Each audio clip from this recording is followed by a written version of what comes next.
Good AM Dries TV kasama si Aki at dito sila magbabagong taon. Tama lang na dito naman mag-New Year. Aki is in adolescent stage. So in US, New York, once you reach the age of 18 in their constitution, you are no longer dependent to your parents. You live independently, maybe. Kaya kinuha ni Paulo si Aki kasi Aki is in her early adolescent age or stage. So if Aki will reach the age of 18, if he is still in the possession of Paulo, then he will stay to Paulo. I salute to you, Kim, for your right decision to have Aki in your possession, because children born out of wedlock, then they are lucky, for they will be known by many people. Yet to Paulo also Aki will be an asset to him. God bless Kim Pao, Aki, and families. Happy New Year to all. There's TV, God bless you and family.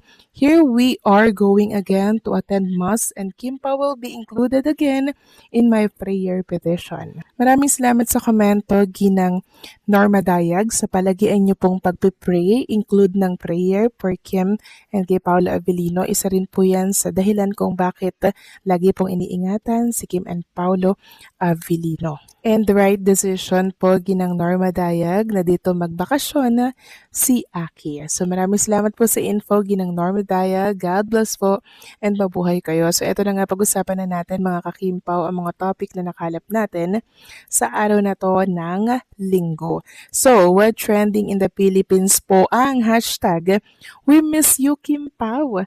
Merong 1,789 na posts. Paano ba naman kasi never pong nagparamdam si Kim and Paula Avellino simula po nung Pasko. So nagpo-promote lang sila ng mga ini-endorse po nilang brand, pero hindi po sila nag-update kung nasaan sila mga kakimpaw. Sobrang nananahimik sila, kaya nag-trend ang We Miss You Kimpaw.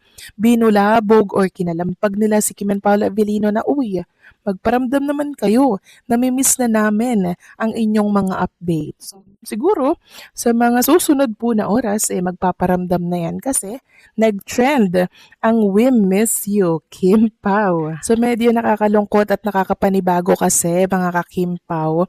Etong sobrang katahimikan ni Kim and Paolo Avellino, sobra naman sa pagkatahimik, hindi po tayo sanay. At sa mga nag-aantay po ng bagong ayuda for Kim and Paolo Avellino, huwag kayong mag-alala dahil meron po tayong nasagap sa mundo ng social media tungkol kay Kim, kay Paolo, and kay Aki. Excited na po ba kayong malaman kung ano ito? So, ang good news na nakalap natin mula ito sa shinare po ni Ma'am Abigail Shermans Romulo. Credit po sa post mo. Sabi niya, kung totoo, di sobrang saya ng Kimpo fan dahil ito lang naman ang gusto ko at nila na magkasama ang dalawa. So sabi dito sa nag-comment na shinare niya, nakauwi na daw si Kim and Paolo Avellino galing New York, kasama daw po si Aki. Ayan napakalinaw.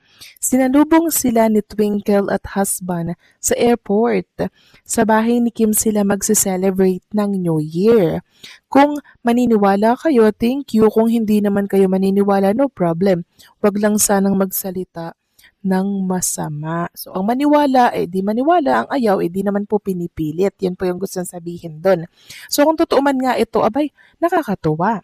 Ibig bang sabihin, kaya pinaayos po ni Chinita Princess yung kanyang bahay. Di ba pinarenovate niya ito nung nakaraan? Ibig sabihin, ayun, connect the dot na lang mga kakimpaw, 'di ba? So kaya pala pinaayos, kaya pina-renovate dahil dito nila planong mag-celebrate ng New Year. Sabi nga pa ng isang netizen, kaya siguro nagpa-renovate si Kim sa condo niya or bahay niya kasi may very important person na magiging bisita sa New Year. Happy kami sa news na ito. At least masaya si Kim sa mga taong nagmamahal sa kanya. Sincerely, God bless Kimmy, Paula, and Aki. Spend the holiday with joy and peace. So parang ang nangyari, vacation, tapos balik ulit, sinundo nila siguro itong si Aki, 'di ba? Para meron siyang kasama po pabalik dito sa ating bansa. So napakaganda at napaka-good news ng balitang lumabas ngayon sa social media, and I'm sure ikakatuwa po ito ng buong Kim Pao fans kasi talaga namang pinapakita nila na good relationship talaga si Kim sa anak po ni Paolo Avellino at tanggap yun ni Chinita Princess. Hindi po naman kasi hadlang yung anak na yan kung tunay ang inyong pagmamahalan sa isa't isa. Di po ba mga kakimpaw? Meron kasing ginagawang issue yung mga anak-anak na yan, 'di ba? Hindi naman yan big issue kung totoo talaga kayo nagmamahalan, hindi yan masama, 'di ba? Nakakatuwang balita talaga ito para sa maraming fans, lalo na sa mga sumusuporta ni Kim Chiu at Paulo Avellino. Ang pagbisita ni Kim at Paulo sa anak ni Paulo na si Aki ay hindi lang simpleng ganap. Para sa fans, simbolo ito ng pagiging totoo, maalaga at responsable, lalo na sa panig ni Paulo bilang ama. Natural na kinilig at natuwa ang mga fans dahil bihira makita ang ganitong uri ng eksena na may halong pagiging personal at pamilya. Ipinapakita nito na komportable si Kim sa isang mahalagang bahagi ng buhay ni Paulo, ang pagiging ama niya. Para sa maraming taga-suporta, malaking bagay ito dahil nagpapakita ito ng respeto, maturity at malasakit, hindi lang bilang magka-love team, kundi bilang mga taong may malalim na ugnayan. Ang ganitong klaseng balita ay madaling makapagpainit ng emosyon ng fans dahil ramdam nila ang sincerity. Hindi ito scripted o pang-promo lamang. Ang presensya ni Kim sa ganitong pagkakataon ay nagbibigay ng impresyon na tanggap niya si Paulo ng buo, kasamang responsibilidad at pagmamahal nito bilang ama. Samantalang si Paulo naman ay muling pinupuri ng fans dahil patuloy niyang pinapakita na priority niya ang anak niya, kahit abala sa trabaho at showbiz. Para sa Kim Pao fans, ito ay patunay na ang koneksyon ni Kim at Paulo ay hindi mababaw. Hindi lang sila sweet sa harap ng camera, kundi marunong ding magbigay halaga sa mga taong mahalaga sa buhay ng isa't isa. Kaya naman maraming fans ang mas lalong humanga at mas naging protective sa kanilang dalawa. Mahalagang tandaan na kahit masaya ang fans, nararapat pa ring igalang ang privacy ni Kim, Paulo, at lalo na ni Aki. Ang ganitong balita ay sapat na magbigay inspirasyon at kilig ng hindi kinakailangang lagyan ng malisyosong interpretasyon.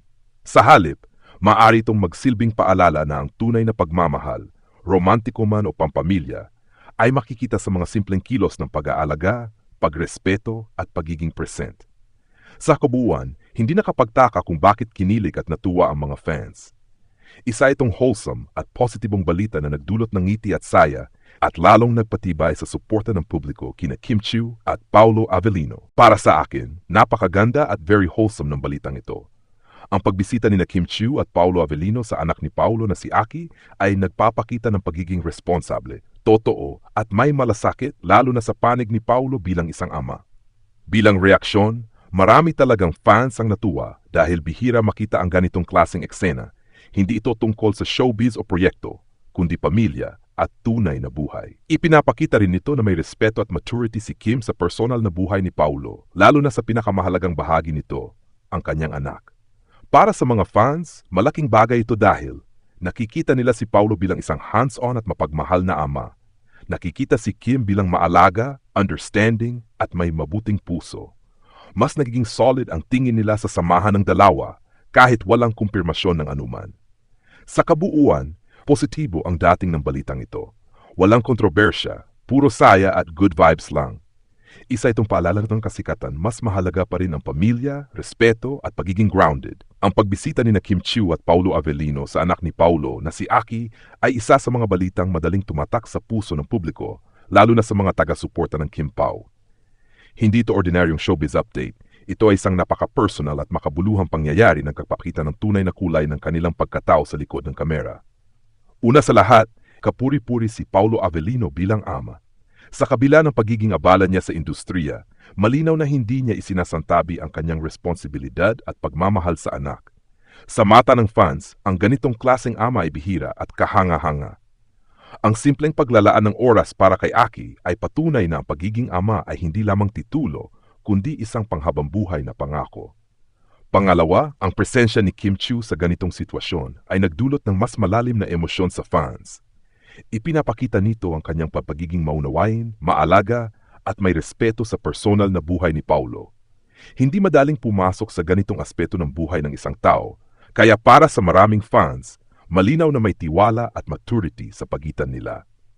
Hindi man nila tahasang sinasabi ang tunay na estado ng kanilang relasyon, ramdam ng publiko na may espesyal na koneksyon at respeto sa isa't isa.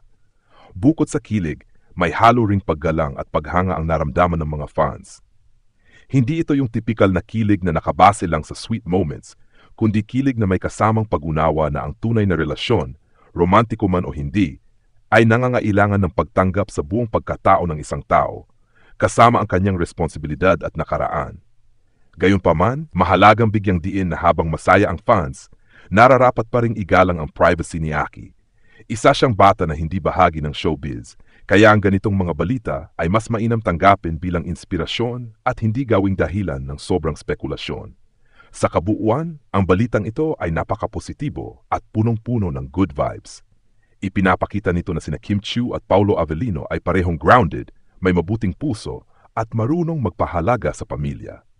Hindi nakapagtataka kung bakit lalo pang tumibay ang suporta at paghanga ng mga fans dahil ang nakikita nila ay hindi lang artista, kundi mga taong may tunay na malasakit at pagpapahalaga sa kung ano ang mahalaga sa buhay. Mayroon pang ilang mahalagang punto na pwedeng idagdag sa balitang ito na mas nagpapalalim sa kahulugan nito, hindi lang para sa fans, kundi para rin sa publiko. Una, ang ganitong eksena ay nagpapakita ng emosyonal na maturity ni Kim Chiu at Paulo Avellino.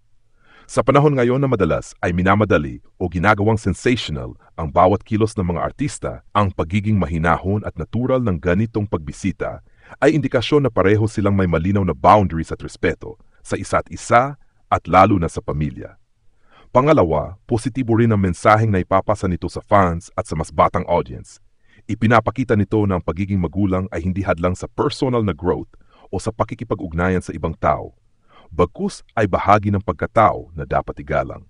Sa kaso ni Paulo, mas lalo pa siyang hinahangaan dahil hindi niya itinatago o ikinahiya ang pagiging ama. Sa halip, tinatanggap at pinapahalagahan niya ito. Pangatlo, makikita rin dito ang uri ng suporta na ibinibigay ni Kim. Hindi loud, hindi pa showbiz, kundi tahimik at may malasakit. Para sa maraming fans, ito ang klase ng suporta na mas totoo at mas tumatagal. Hindi kailangan na ng granding pahayag. Minsan sapat na ang simpleng presensya. Dagdag pa rito, ang ganitong balita ay nagiging dahilan din para mas maging maingat ang fans sa kanilang mga reaksyon. Habang natural ang kilig at tuwa, paalala rin ito na may mga aspeto ng buhay ng mga artista na dapat manatiling pribado, lalo na kung may batang sangkot. Sa huli, ang balitang ito ay hindi lang tungkol sa kilig o espekulasyon. Ito ay tungkol sa pagpapahalaga sa pamilya, respeto sa responsibilidad, at pagiging grounded sa kabila ng kasikatan. At marahil, ito ang tunay na dahilan kung bakit maraming tao ang natuwa dahil nakakita sila ng isang kwento na simple, totoo at may magandang mensahe.